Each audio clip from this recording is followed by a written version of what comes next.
In a tweet, US Ambassador to Sri Lanka Julie Chung expressed her concern about the state of emergency that was promulgated in the country.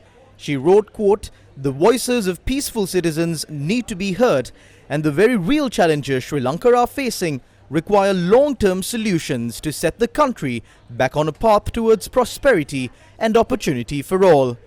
US Ambassador to Sri Lanka Julie Chung went on to note that the state of emergency won't help do that. Canadian High Commissioner to Sri Lanka David McKinnon wrote that it is hard to understand why is it necessary to declare a state of emergency. In a tweet, David McKinnon wrote, quote, "Over the past weeks, the demonstrations across Sri Lanka have overwhelmingly involved citizens enjoying their right to peaceful freedom of expression and are a credit to the country's democracy."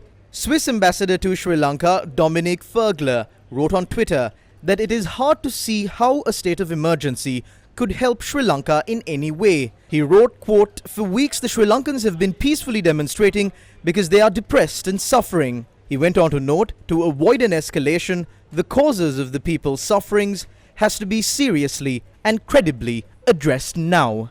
In a tweet, the European Union noted that the state of emergency will certainly not help solving the country's difficulties and could have a counterproductive effect. The EU wrote, quote, "A month of peaceful demonstrations has shown how Sri Lankan citizens fully enjoy their right to freedom of expression in the oldest democracy in South Asia." New Zealand's High Commissioner to Sri Lanka Michael Appleton wrote on Twitter that New Zealand is concerned that Sri Lanka is again in a state of emergency without a clear rationale provided. He wrote, quote, "Sri Lankans whose recent protests have been overwhelmingly peaceful deserve to have their voices heard," unquote. He also went on to note that New Zealand encourages all to focus on solving Sri Lanka's political and economic challenges.